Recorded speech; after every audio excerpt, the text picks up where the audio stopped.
Star Wars universe is full of iconic vehicles. The roar of TIE fighters heralds the ruthlessness of a galactic empire. X-Wing is an inspiring machine of just resistance against oppression. And AT-AT is a towering symbol of a brutal rule of Emperor Palpatine.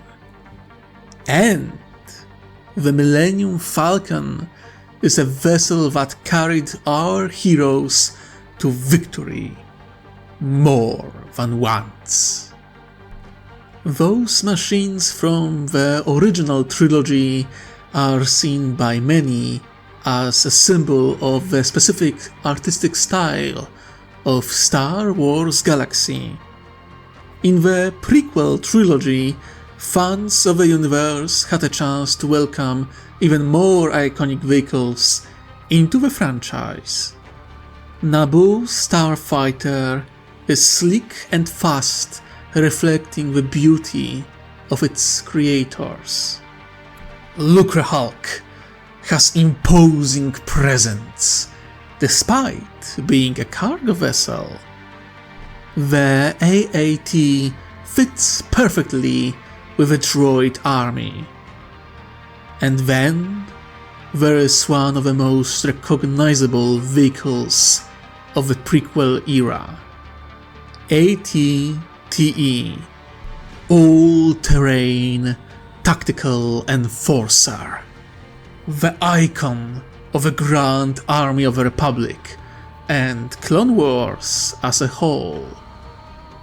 A walker moving on 6 massive legs with multiple cannons firing into the enemies of the Republic, carrying our beloved boys in white armor into the heart of a fight. A tank that carried the clone army into victory. AT-TE is the myth, the legend, and the absolute piece of garbage. I know that Star Wars fans are already preparing the stake to burn me like a heretic I am, but before you do, please hear me out. I was a fan of AT-TE for years. I was in love with the Clone Wars series, and AT-TE is a common sight there. We all grown attached to this death machine through numerous campaigns. We see it might from the perspective of our beloved heroes. But as time passed and I looked at the AT-TE with more critical perspective, I was horrified to find out that I was blinded by the narrative of Star Wars to the fact that this is an absolutely horrible vehicle. The longer I look at it, the bigger the nightmare becomes. I want you to know that initially this was to be a streamlined comparison between AT-TE and one of the vehicles of the Tau Empire. Tau Empire being the weakest faction in Warhammer 40k universe, to those not in the know. And initially, in the original idea, I wanted to do a repeat of my Clone Trooper versus Fire Warrior video I've made some time ago. Get some categories like firepower, mobility, armor, etc. and then do clean comparison. But this won't work in this case, for multiple reasons. So what I will do is to present all faults and glaring weaknesses of AT-TE and compare it to far more reasonable designs of a Tau vehicles and explain why Tau designs are superior in basically every single way. And the word vehicles as plural is apt, because you can't compare ATTE to only one vehicle used by the Tau Empire. And you might think that's unfair, that I am biased to all hell to compare one vehicle from one faction to multiple from the other.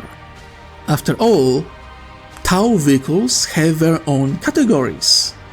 Devilfish is a troop transport, Hammerhead is a tank, Skyray is a missile artillery. So, at first glance, I should be comparing ATTE to Hammerhead only. After all, both vehicles are tanks. Right? Oh boy. Yeah, that's the big problem. ATTE is a vehicle that lacks specialization. If I compare ATTE to one specialized vehicle, it won't be fair for either side. And some of you might think that I'm blowing it out of proportions. So, let's look at what roles ATTE takes during the Clone Wars. 1. ATTE is the main troop transport on the ground, carrying 20 troops, which is equivalent to half a platoon. So, that's a lot of troops. By all accounts, it's more than the majority of APCs we know in real life. The majority of APCs carry between 10 and 12 soldiers, but there are examples of some that carry even 20 soldiers, so it's not unheard of. So, in terms of capacity for troops, ATTE is something of an APC, an armored personal carrier. However, immediately we go into the role number 2. Because APCs usually deliver troops to the battlefield and then retreat to a safe distance. ATTE stays and fights, which makes it into more of an IFV, Infantry Fighting Vehicle. And by all accounts, ATTE has enough guns and armor to be IFV, giving proper fire support to the troops on the ground. But, here is role number 3. Because ATTE designation is that of a tank, and is expected to take enemy tanks head-on. And let's be honest, there isn't really much in terms of alternatives. ATTE is one of the few Republic vehicles that people can expect to actually endure getting hit multiple times. So it's not only APC, IFV, but also a tank. But wait! There's more! Role number 4. Because mass driver cannon in the exposed turret is used more than few times as self-propelled artillery, which is convenient but also makes putting this abomination of a vehicle into a specific classification an impossibility, as it can be now considered SPA, self-propelled artillery. So, it's not only APC, IFV, and a tank, it's also an SPA. And although I am very tempted to call ATTE self-propelled anti-air, I must stop myself, because while ATTE is seen to engage airborne targets, it's usually out of desperation or when the target is so massive it's almost impossible to miss. However, I won't forgive the fact that some ATTEs are also vehicle transports, because we see that ATTEs can transport AIT-RTs or speeders into battle. So that's a role number 5. To be fair, only ATTEs that sacrificed the rear troop compartment can carry AT-RTs and speeders, but that's no excuse. The front compartment stays the same, so it's both troop and vehicle transport at the same time. There is also an option of replacing the rear troop compartment with a command center, so that creates a command vehicle variant and becomes role number 6 on our list.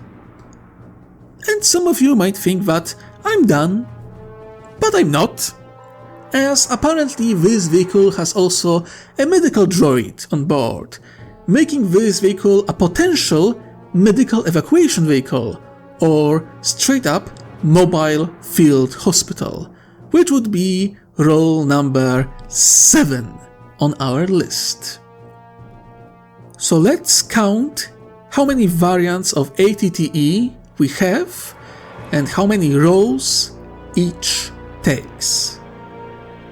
A pure ATTE, which is APC, IFV, tank, SPA, and Medi-Evac. ATTE transporting AT-RTs, which makes it APC, IFV, tank, SPA, Medi-Evac, and vehicle transport. Command ATTE, which is APC, IFV, tank, SPA, Medi-Evac, and command vehicle. 5 roles in base case scenario, 6 roles in over 2 known variants. By the stars, did anyone ever heard about the idea that too much of a good thing is unhealthy? And I know you want to say the old saying, Jack of all trades, master of none, is better than master of one. But in this case, this really doesn't work. ATTE is so multi-role that while trying to be good at everything, it ends up being rather underwhelming at anything it tries to do. This thing doesn't have any right to be presented in a positive light, because by all accounts, this design shouldn't work at all. The only reason why this vehicle wasn't ripped apart as it should, both by the Republic Command and Droid Army, is Palpatine manipulating both sides, making the Republic accept ATTE and making droids be absolute bloody idiots. Designs such as this don't work. Hell, we know that they don't work because we don't see vehicles that take so many roles at the same time in real world. In real military, specialization of vehicles is important. We don't really see a vehicle that is expected to do everything. Oh, we do see examples of vehicles that are multi-role, but it's not that one vehicle can do everything at once, but a given vehicle can be adopted to specialize in multiple different roles. The American M113 and Humvee are both amazing examples of that idea. M113 APC is amazing platform. It can act as troop transport, fire support, command vehicle, medical evacuation vehicle, logistic support, reconnaissance. Hell, there are even variants that are mortar carriers or have an RNTR cannon. Humvee can take many roles as well, transporting troops, scouting, command center, fire support, etc. However, it's important to note that, for example, M113 or Humvee that take roles of medical evacuation vehicle won't stick around as fire support vehicle. They will take the wounded and make a run for it. The same way, if you put anti-air cannon in M113, you won't have room for it to be a troop transport. Specialization rules battlefield. Even if we look at Star Wars universe itself, we can see that specialized vehicles are better than ATTE. Artillery, AV-7 anti-vehicle cannon and all-terrain attack pod are both far superior examples of artillery compared to ATTE mass driver cannon. Both have far superior firepower, range, and accuracy compared to ATTE. Not to mention, their designs actually match their role. I'm not saying that they are perfect, but they do their intended job well. Troop transport? They are better vehicles than ATTE. And while I'm not the fan of all-terrain open transport, I can appreciate that this behemoth can carry 14 more troopers than ATTE, and can double as a proper cargo walker as well. Hell, there is apparently also a variant with an armored roof, so it could lose its main weakness of being an open-top vehicle.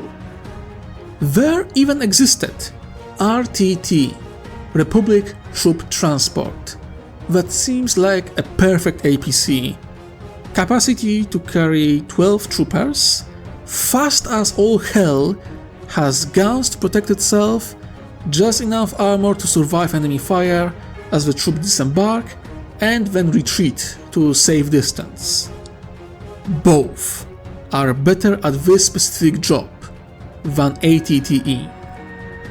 Tank takes 130 Saber tank, while it lacks the macro cannon of ATTE, is far faster, more agile, and needs only half the crew of ATTE, so it's far better in terms of crew efficiency. Its cannons are also enough to challenge the main battle tank of the droid army, the AAT, so it's equipped to do its job. It doesn't need a damn artillery cannon because it doesn't try to be an artillery piece. If the Republic got rid of ATTE and used resources needed to build them to build alternative vehicles, they would be in much better position. So, what roles are left? Vehicle transport? ATOP can fill that role. It's far better suited for it anyway. More room.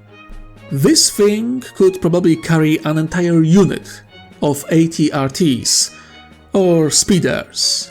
No problem. Medical evacuation? RTT is, according to Wiki at least, almost 10 times faster than ATTE. I don't know about you, but I prefer for my ambulance to be fast enough for me to survive the trip to the hospital rather than to bleed out half the way there. But maybe that's just me. Maybe some of you prefer slow, lumbering, heavy, six-legged vehicle to carry you to safety. I'm sure that all movement as it walks won't complicate anything for the wounded. Command Center? Again, RTTT and ATOP can fill that role no problem. And they are better suited for it anyway, because if the command staff is in danger, they shouldn't stand and fight, but evacuate the health out of the danger zone. And while ATOP would struggle to do that, RTTT shouldn't have any problem at all. And the worst part about ATTE is that this platform seems like it could be adopted to do many things, but never is. Every damn ATTE we see tries to be everything, and ends up being a complete piece of garbage instead. However, it's worth pointing out that Star Wars very rarely creates a single platform on which multiple different vehicles are created upon, like in real life. I've already given examples of M113 and Humvee. Some other universes do that. Warhammer 40k does that a lot. Imperial Guard is famous for having numerous variants of Leman Russ, main battle tank, or Chimera troop transport. Same hull, different roles. Well, to be fair, Chimera is a better example. It's hard to tell, but Chimera chassis is used in around 19 different vehicles. It is a baseline for Guard APC and IFV. It has few light tank variants. It's a hull for most of Imperial Guard artillery and some specialized vehicles, including Flamer and chemical warfare variants. Same hull, completely different roles. The Tau Empire does the same thing with the hull of a Devilfish, although not as many variants as the Imperial Guard. Still, there is about half a dozen of them, so not bad. The baseline is Devilfish Troop Transport, and it's exactly what it sounds like. It's an APC. Fast, relatively well armored for its role, has guns to protect its cargo, has 3 hatches that can be used by 12 fire warriors inside. It can also potentially drop off 2 gun drones as support of a squad and then retreat to a safe distance. Nothing special here. It's about as standard of an APC as it could be. I think the only notable thing is that Devilfish has only 1 crewman, which doesn't have much sense because in other vehicles of similar configuration, Tau have a pilot and a gunner. But okay, maybe it's outdated lore who no one cared to change, or maybe Devilfish really does operate with 1 pilot and onboard artificial intelligence system. No matter if it's 1 or 2 crewmen, it's still a surprisingly small crew. But outside of that, not really much to talk about. There is an interesting variant of this vehicle though. The Drone Harbinger, which is a drone transport, which matches the Tau doctrine. Tau like using drones. Why not have a vehicle dedicated to delivering more of them or more of a specialized variants to support infantry? To be fair, this vehicle appears only in Dawn of War game and is apparently a mobile factory building drones which doesn't really have much sense outside of gameplay perspective.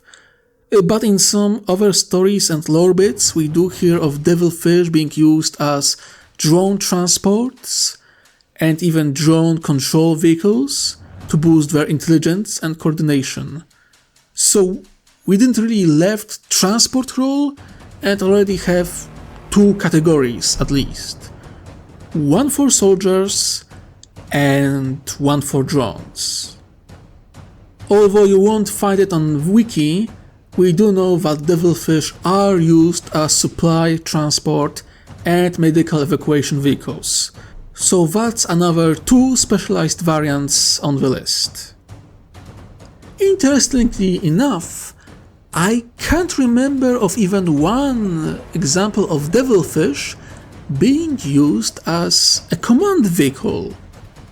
I mean, I'm sure it could be adopted to be one, but I didn't find an example of that being a thing. But it's mostly because Tau commanders usually direct their troops from inside their battlesuits rather than vehicles. So, those were mostly unmodified devilfish variants, super close to baseline. Next we have tank modification known as Hammerhead Gunship, which is misleading Imperial classification. The Tau clearly called it a gunship, not a tank, and while it has more armor than devilfish, hammerheads usually don't want to get hit. In terms of how they act on the battlefield, they're closer in role to a tank destroyer rather than a tank. They are, in many ways, glass cannons compared to their opponents. Good speed and mobility, not that impressive armor, overpowered main gun that is designed to kill enemy armor long before they are spotted. Hit and run until your enemy doesn't have legs to run on. That wasn't a joke. In many cases, the only warning you get before being turned into ketchup is a slight flash of blue light on horizon, marking the place where Hammerhead fired its rail cannon. Now, Hammerhead with rail cannon is the most recognizable variant of a vehicle. The second most popular is equipped with ion cannon, which while isn't as long range as railgun, it's still a devastating weapon. And while you would struggle to find them on Wiki, there are multiple other variants of Hammerhead. There is TX-7 Heavy Bombardment Hammerhead that replaces its main gun with bunch of smart missiles, so a missile tank. There are also variants with twin heavy burst cannons, twin heavy plasma rifles, and even twin fusion blasters. Those models were never deployed en masse or entered mass production, but they did exist and were deployed on several occasions. By all accounts, rail cannon and ion cannon are simply the most effective variants of a Hammerhead, and others simply aren't as good at their role. As I understood, they were to take a role of IFV in Tau military, but the role of direct fire support for infantry is already secured by far more mobile battlesuits, so those variants of Hammerheads weren't really necessary to fill that role. We could technically point to a command variant of a Hammerhead, as Commander Longstrike, a Hammerhead Ace, coordinated the entire unit of those tank killers, and in a few stories we do see Tau commanders operate from inside of a tank. Don't get me wrong, they are quite rare, but they do exist. So there is also a command variant of a Hammerhead. Now, a very dumb position on this list. It pains me to include it, but I must do it. If I don't, the damn Puritans and lore goblins will send pipe bombs to my home. Swordfish.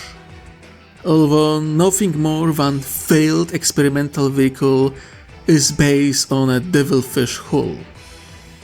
I didn't want to include it because of all vehicles on this list, Swordfish is most irrelevant of them all. Not to mention it has the biggest changes to the hull of all vehicles on the list. It's easier to say it was inspired by Hammerhead and Devilfish design than to say it's same hull. Counting Swordfish as legitimate vehicle on this list is like counting Mouse as legitimate vehicle of armored forces of the Third Reich. Both technically existed and were a thing, but to say that they never saw real combat is an understatement. Both were prototypes that clearly wouldn't work, so neither entered any semblance of mass production. Swordfish isn't even a canonical vehicle, just a converted Hammerhead made by a fan that Games Workshop recognized during the 3rd edition. At the time, they praised players for creating their own vehicle variants. This era is long over. Swordfish is a distant echo of that era. But people will be pissed if I don't include it, so yeah, here it is. Swordfish. A failed experimental heavy gunship / heavy tank vehicle for the Tau Empire, which never saw mass production or wider recognition. This vehicle is super irrelevant. The only interesting thing about it is that it's a fan creation that was officially recognized, but didn't get lore, not showed up in even one story. There, I did my job. I included an irrelevant vehicle on the list. All purists can get off my ass. To be clear, I will not discuss nor use Swordfish for comparison, because again, it doesn't have lore nor clear characteristics like speed or even amount of crew. It's irrelevant prototype, and that's why this little rant is all you get out of me. Let's get to the proper variants before I implode. Last, we have Sky-Ray Missile Defense Gunship. An interesting missile artillery vehicle, as the Seeker missiles can be both used against aircraft and ground vehicles. Seeker missile seems to be somewhat multi-role missiles, depending on warhead inside. So Sky-Ray can be deployed to counter enemy air assets or be used as missile artillery, where targets marked by Tau reconnaissance units can be destroyed by sudden and precise missile strike. So, similarly to mentioned before M113, the Tau have a single hull, Devilfish, and upon this design they create multiple vehicles that have their own specializations and roles within the Tau military. There is clear distinction between transport, tank/tank destroyer, and mobile missile artillery. And just as specialized vehicles in Star Wars do a better job at their designated job than ATTE that tries to do everything at once, the same way Devilfish and all vehicles based on its hull are overall better at their job than ATTE. So, I just did my best to show you why ATTE trying to be everything at once might be a bad idea, using examples from Grand Army of the Republic, real life, and 2 factions from Warhammer 40k. So now let's continue the total deconstruction of this ludicrous vehicle until even fans of Clone Wars will have to admit it's a total abomination.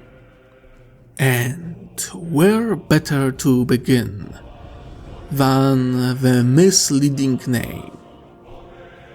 All-Terrain Tactical Enforcer, with focus on all-terrain, which is a lie and false advertisement. ATTE is anything but all-terrain vehicle. And yes, I am aware that it can climb cliffs, which is a really dumb and unnecessary trick, and I will get to why. But let's start with some basics. ATTE is a massive vehicle, and using logic, you would think that it's quite heavy, right? Well, no.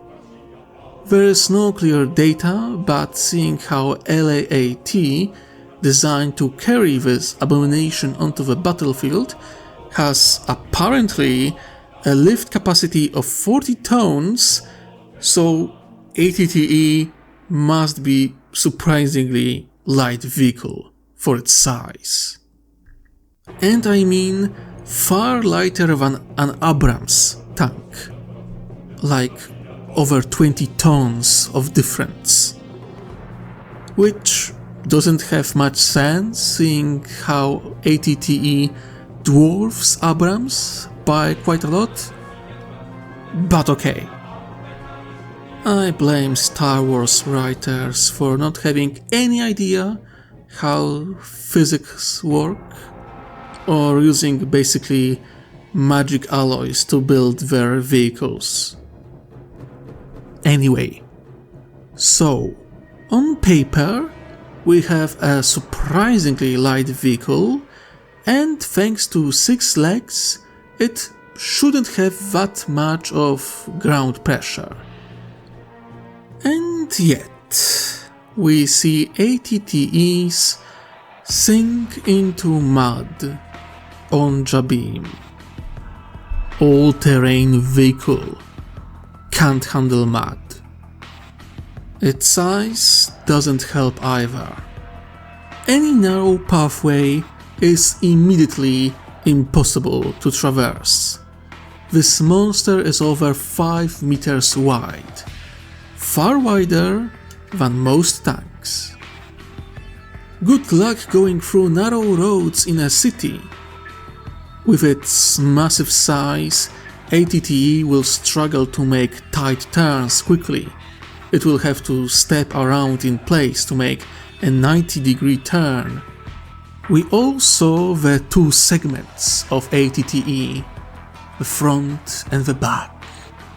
There is no way it can turn 90 degrees without problem. I mean, ATTE is as long as most standard city buses or fire trucks, and most of those can't turn on a dime. They need a bit of space. Same goes for ATTE.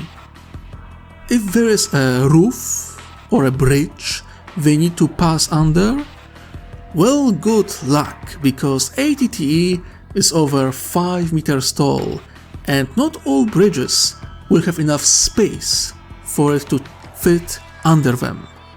In fact, in real world, ATTE wouldn't fit under majority of freeway or highway bridges.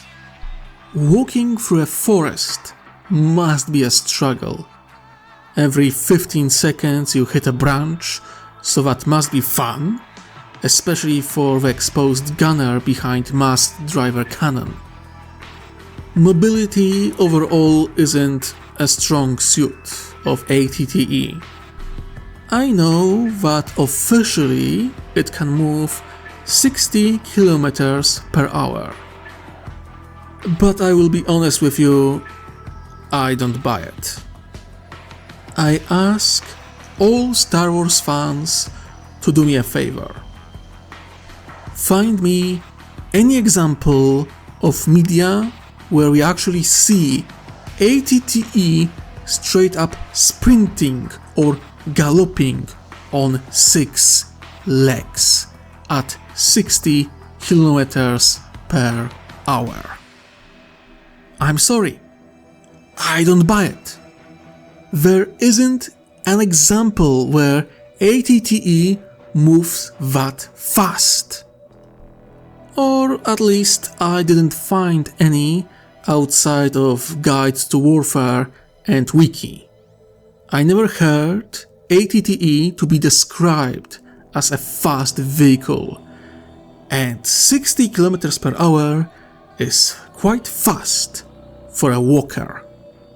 It should have a running speed of infantryman at best, from what we see in the shows. ATTEs are always depicted moving about as fast as infantry.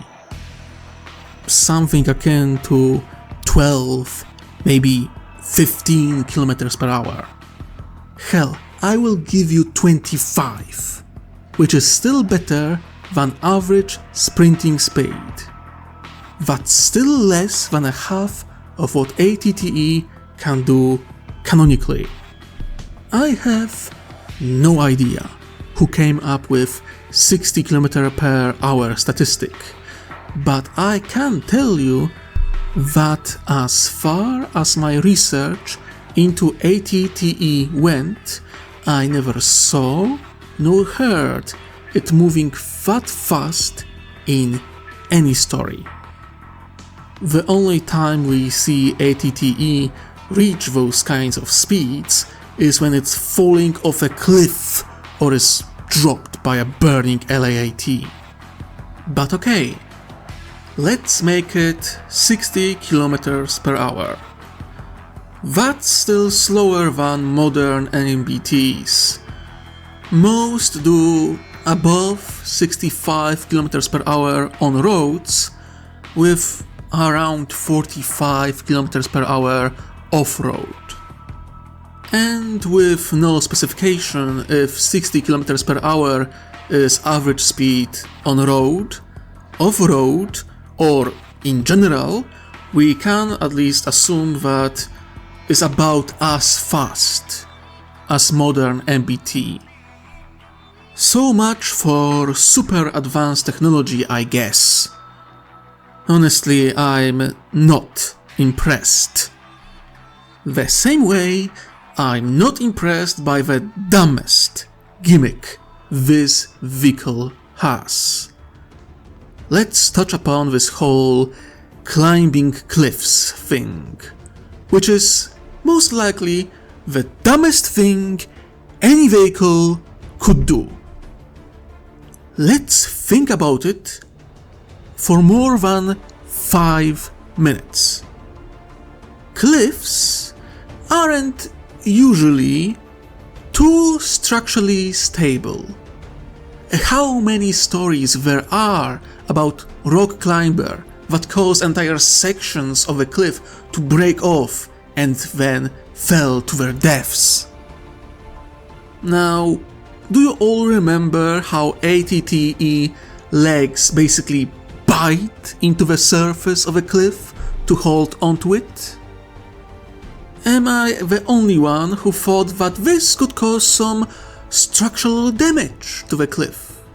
Sure, ATTE is lighter than it looks, but if humans using small human-sized tools could cause a rock slide, I have a strange feeling that ATTE would be a bit more destructive than that. And hell, even if one ATTE manages to reach the top, I would have serious doubts about the second one walking behind it.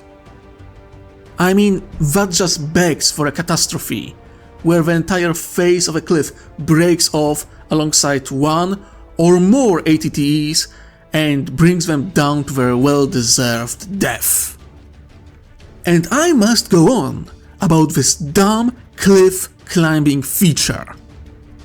When you are climbing a cliff, you are exposed. You beg for an enemy aerial attack to rip the cliff apart and let gravity kill you. But let's say that you reached the top, and the moment you do, you are met with lines of guns, and you still need to transition from climbing up to walking on a flat surface. Your belly is exposed, your guns are aiming into the sky, you have no way of defending yourself, and you just gave enemy a clear shot at your weak point. Next, let's say you secured the top of a cliff. What other vehicles can join you other than ATTEs? Sniper tanks? They look similar, but I never heard of them climbing cliffs. ATOT? Maybe, but I doubt it. The best you can hope for is ATRTs and speeders. ATTEs carried with them. That's it. So if you don't have air supremacy to ensure that LAATs can fly in reinforcements and supplies, congratulations, you are on the top of a damn cliff and totally reliant on ATTEs for delivering everything you need. Which means ATTEs that could be used in defending the spot or the offensive need to be delegated to support logistic chains or evacuation of wounded. Next problem. This cliff climbing trick works only if you are faced with natural cliff. In urban combat, it's absolutely useless. And you might think that ATTEs should be able to climb on the walls of buildings. It's not that far-fetched, right? Yeah, but you see, most buildings have a certain structural weakness called windows. I do not care how surprisingly light ATTE is. No way in hell that those massive feet that bite into the surface aren't breaking windows apart. So the cliff climbing tricks works only if you have natural, incredibly stable cliff formation that will withstand ATTE feet biting into its surface. That's beyond situational. I mean, if you are forced to either advance or retreat using a cliff, you did something wrong. And additionally, ATTE has a known weakness: mines. That's why AT-AT is so big, because it protects it from mines and explosives. So an enemy that knows that ATTE can climb cliffs can place mines, either on the cliffside itself or the ground right on the edge of the cliff, on the very top. That would be a sight. ATTE proudly climbs on top of a cliff, only to blow up the moment they touch the top, because the enemy put dozens of mines there. The cliff climbing feature? It's absolutely overrated. It's useless. If the Republic face against an intelligent enemy, this quirk will be transformed into a death trap by their enemies. I could extend the all-terrain terminology to the fact that ATTE can be crippled by mines and can't do much against tank traps, like the weird metal spikes we see on Geonosis, where Master Ki-Adi-Mundi had to clear the path for his tanks using a lightsaber. Now let's look at Devilfish and the vehicles based on its hull. A true all-terrain vehicle because it can fly. This isn't a hover tank. Devilfish, Hammerhead, and Skyray are gunships. Mud, tank traps, mines don't work on those vehicles. They can straight up ignore them. They can reach the speeds of 75 km per hour in case of Devilfish and 70 km per hour in Hammerhead or Skyray. The terrain won't slow them down. Cliffs, they can fly up and not risk damaging the structural integrity of it. Tau vehicles have also far better turn speed, as they can do it on a spot, instantly. They are overall smaller than ATTE, but to be fair, they are a bit wider, so it's not like they will be much better in narrow passages. However, the ability to fly allows them to pass above those narrow passages far easier than in case of ATTE. Or if we are dealing with a road on the edge of a cliff, they can just fly on the edge without the fear of falling down. Additionally, compared to ATTE, Devilfish and Hammerhead are incredibly light. Devilfish weighs only 14 tons, while Devilfish and Skyray weighed up to 24 tons, so around half the weight of ATTE on average. Not that the weight matters in this case, Tau vehicles are anti-grav vehicles. They don't put any real pressure on the ground. There you go. That's the difference between a vehicle that claims to be all-terrain and a vehicle that actually is all-terrain. The only probable advantage that ATTE has over Tau vehicles is the fact that shields in Star Wars mess with anti-grav field, so only walkers can pass through shields. And that is if we are using Star Wars rules, because in Warhammer 40k I never heard nor saw an example of shields not allowing hover vehicles to pass through them. Either way, I don't think it's relevant, because while Devilfish, Hammerhead and Skyray could potentially be stopped, Tau battlesuits wouldn't. So it's not like Tau would pass through shields without heavy fire support on their side. So this advantage is basically irrelevant. Let's go to another important characteristic: vehicle defenses. And at the first glance, this seems like a clear ATTE victory.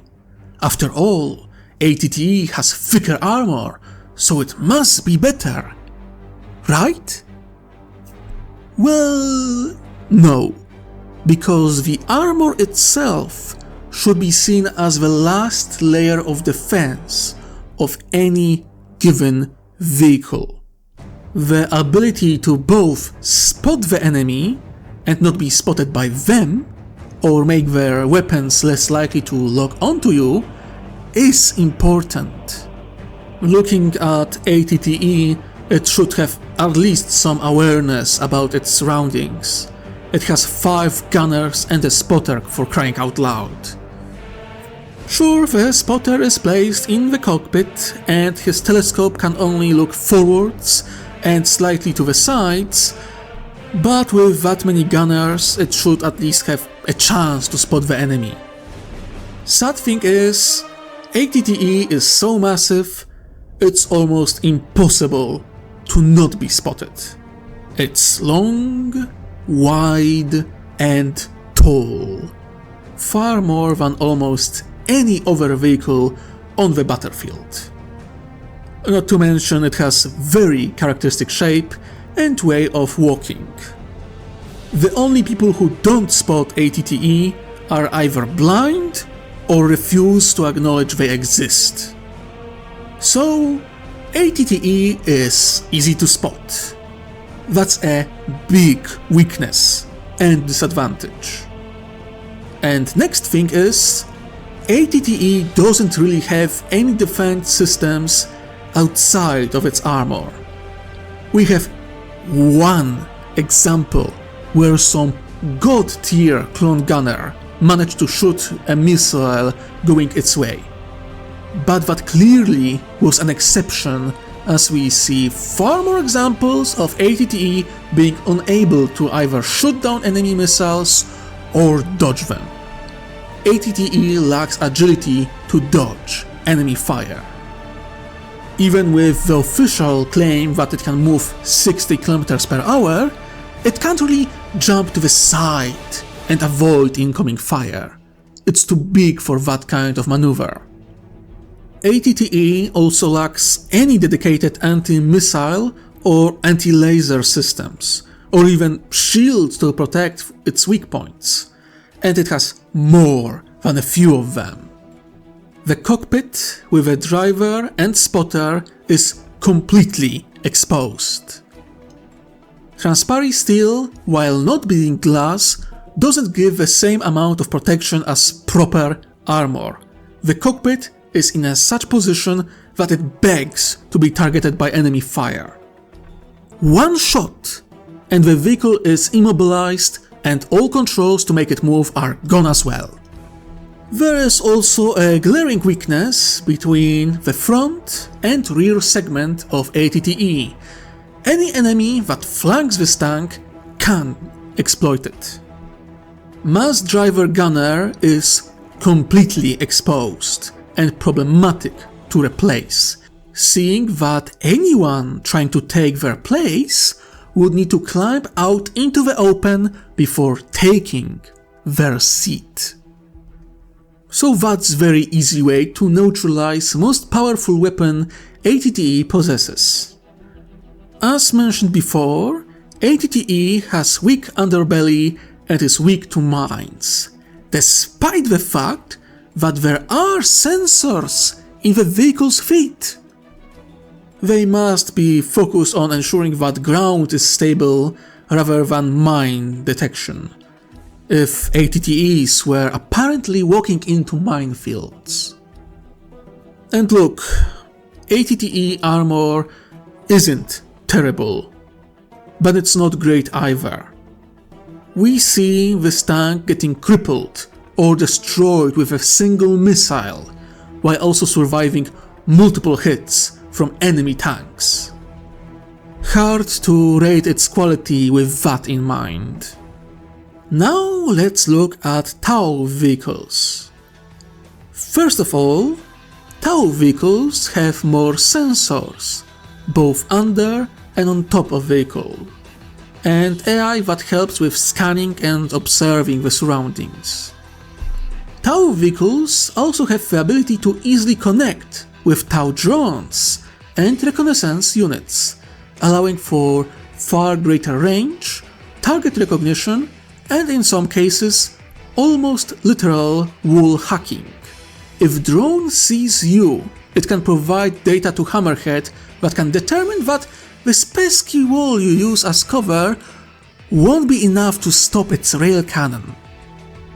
Tau vehicles are also significantly smaller than ATTE, so they are harder to spot. and while Devilfish is wider than ATTE, it isn't as long as Abrams. But Tau vehicles know they are relatively big targets, and the jet engines they use for speed are quite exposed, so they have additional layers of defense. Disruption pods create a false visual and magnetic image of a vehicle, which means that every Devilfish, Hammerhead and Skyray have not only active camouflage, but can create a distorted image, making targeting them so much more problematic. On top of that, Devilfish is equipped with a decoy launcher, which releases a lot of tiny little decon drones that makes targeting the vehicle, and especially its engines, almost impossible. But there is more, because Tau vehicles can be equipped with sensor spines, which feeds additional data, allowing it to avoid hazardous ground that would be a problem when hovering so low to the ground. On top of that, it can detect hidden enemies and mines that are potential threat if a vehicle flies really low to the ground. We can also add Flechette Discharger to the list. That, if enemy infantry get close to and tries to mount their vehicle or place explosive charges on top of it, Devilfish, Hammerhead or Skyray can fire clouds of high velocity flechettes, which more often than not can prove deadly to any attacker. You remember all those scenes of clones climbing on top of AAT with thermal detonators or AMP grenades? Yeah, this won't work on Tau vehicles. If they tried, they would be turned into bloody Swiss cheese. Then we have Tau vehicles' ability to move around in 3 dimensions. Being able to dodge incoming fire and be as evasive as possible is quite a trait. We could potentially add one more layer, as drones can be used in protecting a vehicle and even put themselves in the path of incoming shells or missiles. A temporary solution, as drone numbers are limited, but it is another layer. And only then we get to the armor itself, which isn't that thick. In fact, any proper heavy anti-tank weapon could probably cause quite a lot of damage. Oh, I almost forgot. Let's say that Devilfish or Hammerhead gets hit. What then? They're screwed, right? Well, no, because all those vehicles have automated repair system. If engines, weapons, or even armor is badly damaged, the vehicle automatically releases a swarm of maintenance drones that do field repairs during battle, ensuring that the vehicle can continue fighting, or at least to be capable of retreating into proper repair hub. Yeah, Tau vehicles can repair themselves while fighting. Last I've checked, ATTE doesn't have that kind of trick up its sleeve, now does it? See, this is the difference between a useful trick, like those maintenance drones, and a useless trick, like the ability to climb goddamn cliffs. ATTE has basically 2 layers of protection: ability to spot the enemy and the armor. That's it. On the other hand, Tau vehicles have multiple ways to spot the enemy: smaller size, disruption pods, decoy launchers, sensor spines, flechette dischargers, drones, armor, and damn repair drones. So that's 9 layers of defense. Again, in terms of protection, Tau vehicles are superior. Or maybe ATTE is just that bad at it. What to analyze next? How about weaponry? And here, some would think that ATTE has all advantages. After all, more gun equals better. Again, not the case. ATTE is equipped with 6 anti-personnel laser cannons and 1 mass driver cannon. 4 lasers up front, 2 in the back. Exposed mass driver turret is on top of the front segment of a vehicle. Now, that's a shit-ton of firepower. In terms of how much fire ATTE can let out in any moment, they overwhelm Tau vehicles. But Tau vehicles aren't without an answer. Even little Devilfish, a simple APC with nothing but a burst cannon and a pair of drones with twin pulse rifles each, can put up a fight. But how? Well, Devilfish and every other vehicle based on its hull can carry 2 additional Seeker missiles. And we know that missiles tend to rip ATTEs apart. To be fair, without missiles, Devilfish has no way of hurting ATTE. But it also isn't expected to fight against other vehicles, so that's no surprise. Thanks to its far greater speed and layered defense, Devilfish has a high chance of evading ATTE completely, keeping to its blind spots, and with weapons they do have on board, Devilfish is capable of killing the mass driver gunner. The only weapon that has 360 degrees of traverse on ATTE, and the only that can be considered a major threat to it.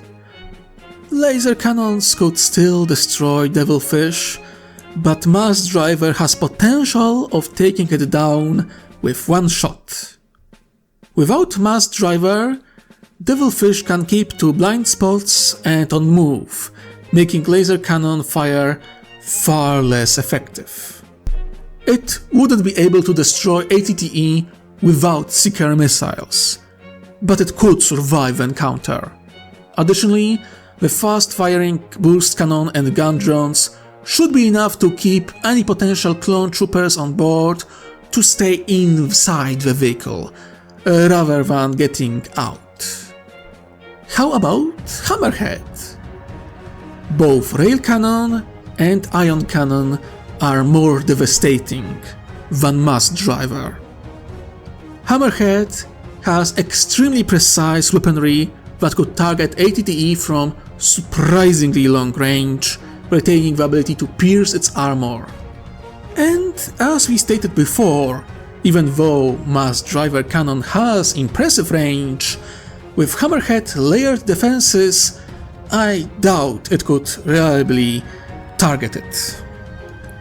And lastly, Skyray.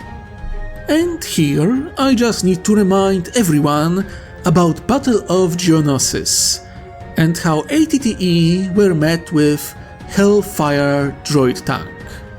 ATTEs were getting ripped apart by them. A single missile meant death of ATTE. Skyray is a missile artillery vehicle, but one that doesn't charge the enemy vehicles like a Hellfire droid, but stays miles behind the front line and waits for a reconnaissance unit to paint the target with marker light before firing a single missile and waiting for confirmation of a hit. In most cases, ATTE wouldn't even see a Skyray. And in the scenario where they would come face to face, Skyray do have their own set of marker lights, so they could target ATTE themselves. All that firepower and ATTE is still a disappointment. All the lasers, shells and bolts in the galaxy mean nothing if you can't hit your enemy. Next, transport capacity and crew. I take them both into one for a reason. So, ATTE. In Legends it has 7 crewmen, a pilot, a spotter and 5 gunners, with pilot being a commander as well. In canon it has 8 crewmen, a pilot, a co-pilot / spotter, commander and 5 gunners. Good lord, that's a lot of crew. That's twice as many as most vehicles that take the same role. I have no idea why they added a commander in canon, when they could just make the spotter to be commander as well. I also have no idea why you need so many gunners when you have automated firing systems and AI to help you out. The basic flaw with that many crewmen is coordination. There is a reason why multi-turret tanks went out of fashion and why most vehicles don't have more crew than 4. But there is a bigger flaw than that. If ATTE is lost with all hands, that's a loss of 7 or 8 trained crewmen. Most modern vehicles use between 3 and 4 crewmen. In case of Tau vehicles, it can be even less. As mentioned before, Devilfish has only 1 crewman, the pilot. Skyray has 2, driver and gunner. Hammerhead is the only one that has 3, pilot, co-pilot and commander, who also acts as a gunner for the main gun. Think about it. If you destroy 1 Devilfish, 1 Skyray and 1 Hammerhead, you would still lose only 6 crewmen. 1 less than if you lose only 1 ATTE. I know that the crew are clones, but can you really throw them away in such numbers? That's a lot of dead people every time ATTE blows up. Not to mention that counting driver, spotter and mass driver gunner, those 3 are totally exposed. 1 is in an open turret and other 2 are in exposed cockpit. Tau crew at least is within the vehicle and isn't so easy to kill. Not to mention crew placement. Driver and spotter are isolated in their cockpit. Mass driver gunner is all alone on top of a vehicle. Rear 2 gunners tag only to each other and 2 front gunners are also in their own separate compartment. If comms go down, those 4 regions are totally isolated from one another. No crewman can scream at the other what to do in the heat of battle. Not the problem in Tau vehicle. Even if comms go down, they can still talk to each other rather easily. Clones can't do that.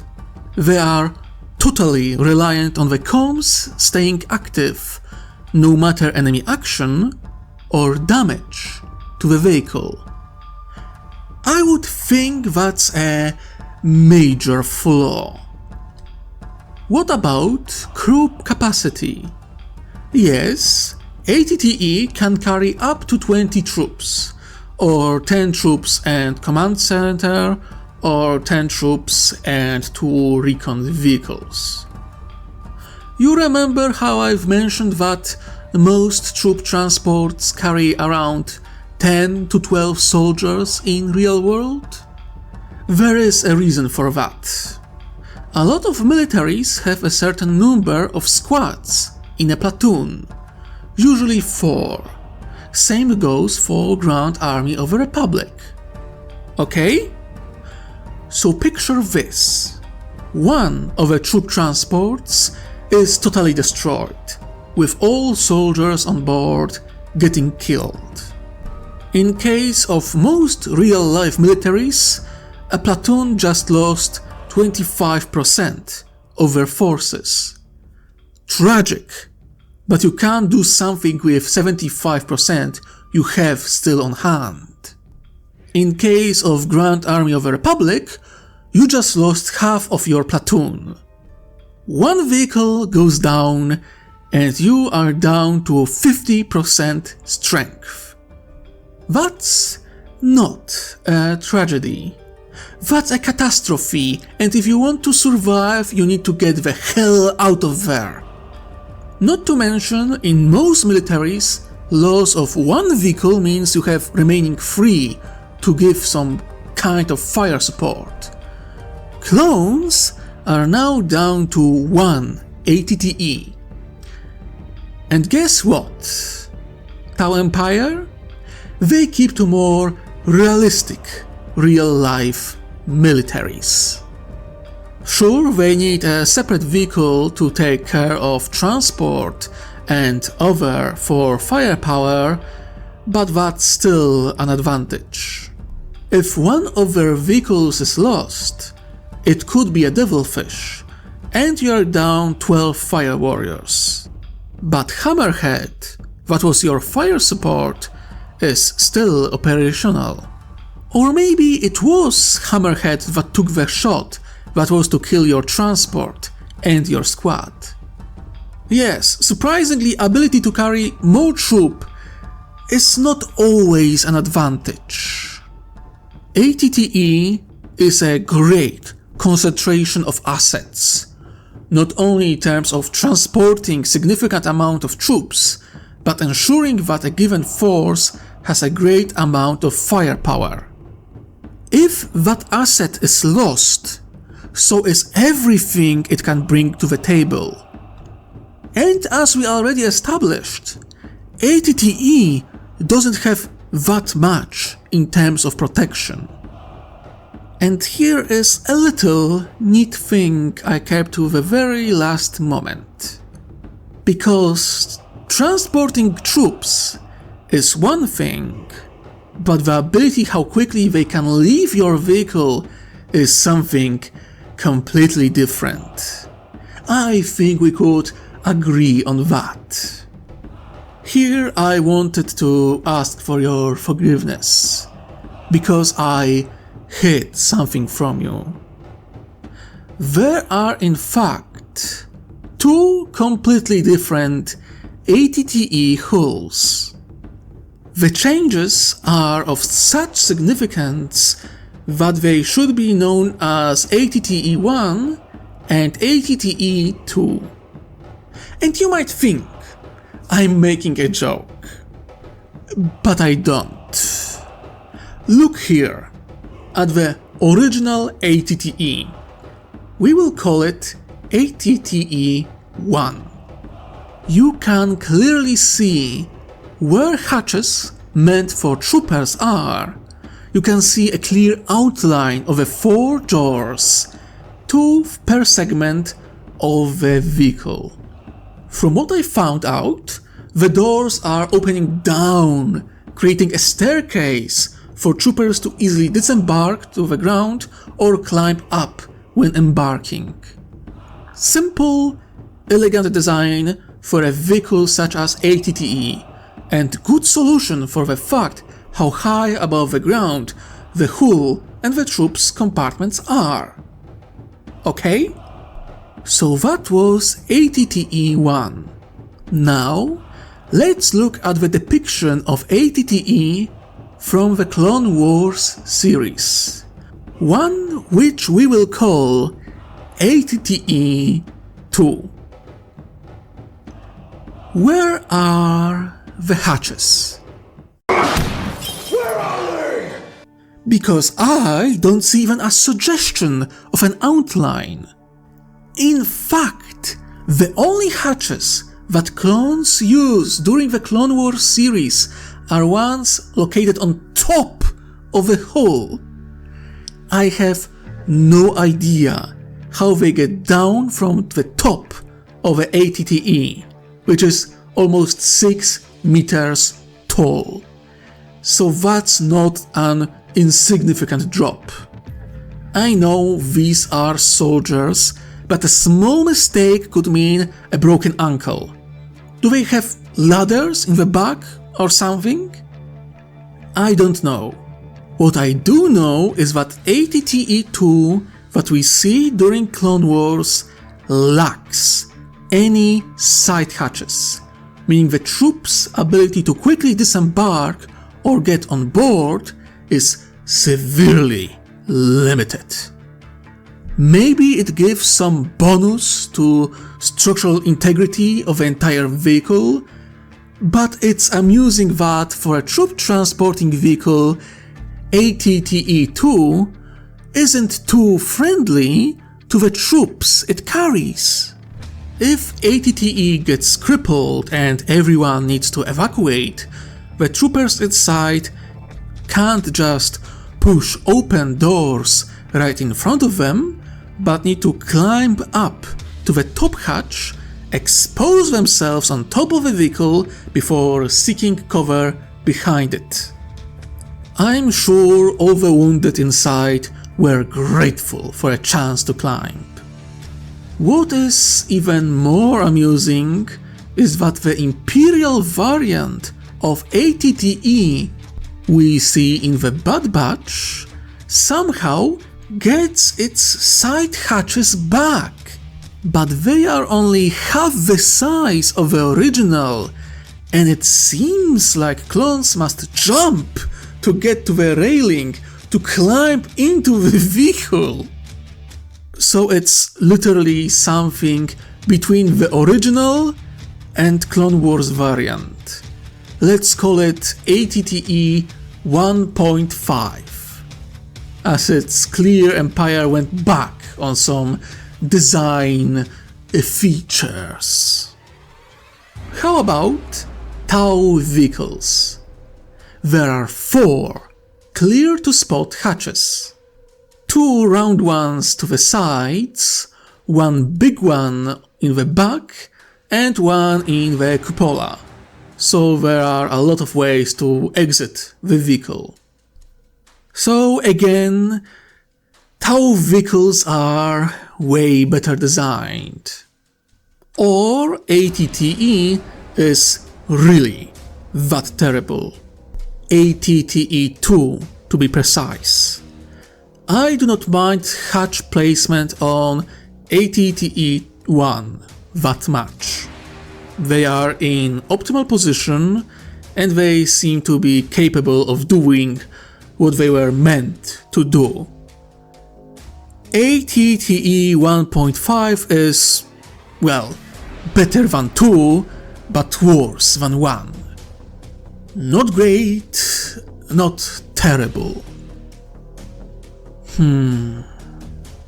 I think that's about it in terms of comparison, and me proving that ATTE is complete piece of garbage.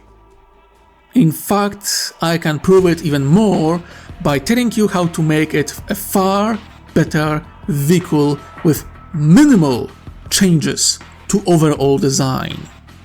First of all, front troop compartment.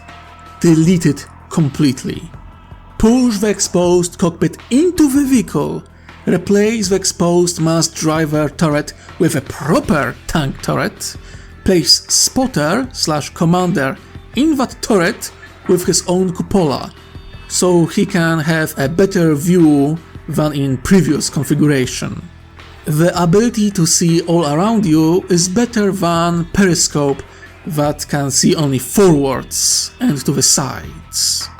With those changes alone, most of the crew are now in one compartment, have better protection and can communicate with each other even if comms are down. As for anti-personnel laser cannons up front, reduce number of bolt turrets to 2 only. To keep the firepower the same, each bolt turret should have 2 cannons. If possible, get rid of the gunners. In most cases, all 4 guns fire in the same direction anyway. With reduction of bolt turrets to only 2, 1 gunner should be capable of handling them easily enough. Next, get rid of rear guns and gunners. The proper turret the vehicle is now equipped with can have coaxial laser cannon to keep any bastards in the rear behind cover. If you really need it, keep just 1 laser turret and 1 gunner in the back, or just make it an AI controlled gun. Just keep the damn crew numbers to the minimum and keep them in 1 compartment. At best, we lower the number of the crew to 4, 6 at worst, which should help with overall coordination quite a lot. The rear segment you keep the same and just as modular. Now you can have proper variants of ATTE that retains its capacity as a tank/IFV while also being a troop transport, vehicle transport, command vehicle, mobile field hospital, logistic vehicle, etc. And if this variant of ATTE, let's call it ATTE-3, gets destroyed, you lose slightly less trained crew and half the amount of troops standard ATTE usually carries into battle. Simple changes. Overall design doesn't change by much, but now ATTE-3 is far more functional. The front compartment always remains the same, which keeps things simple, when the back can be easily modified or exchanged for a new one. Hell, with additional room left by missing gunners and guns, you could put some additional defense systems into this vehicle. Some kind of anti-missile system would be good, seeing how they are very effective against ATTE. Sadly, ATTE-3 never left the blueprints. The designer was force-choked by Sidious when he found out someone could create a not over-designed vehicle. It was still a slightly over-designed vehicle, but better than previous variants. This video turned out to be far longer than I expected. But honestly, the longer I looked into this thing, the worse it became. And I had to make a proper comparison to show all of you that I'm not talking out of my ass here. I think I proved my point. I tried my best to show you that nostalgia and rule of cool blinded us to how terribly impractical ATTE really is. I'm sure I hurt some people's feelings, and that some of you aren't happy with how harshly I treated ATTE. But despite being harsh, I did my best to be fair. I really tried to find positives in this vehicle, but there are barely any to point out. Sorry for ripping apart your childhood image of your beloved vehicle, but someone had to do it. Anyway, if you enjoyed the feeling of your childhood memories being ripped into pieces, Please like, comment, subscribe, ring the bell, the whole shtick. You know what to do. If you want to tell me that I should kiss my own ass, or you have actual counter-arguments, go into the comment section. I will be happy to discuss details with you or inform you that I am not agile enough to kiss my own ass. Either way, I think that's it for today. Thank you for joining me, and I hope you enjoyed. Now, my dear viewers and listeners, remember, wherever you are, whatever you do, try to enjoy yourself while you can. I wish you most heretical day. Ta-ta!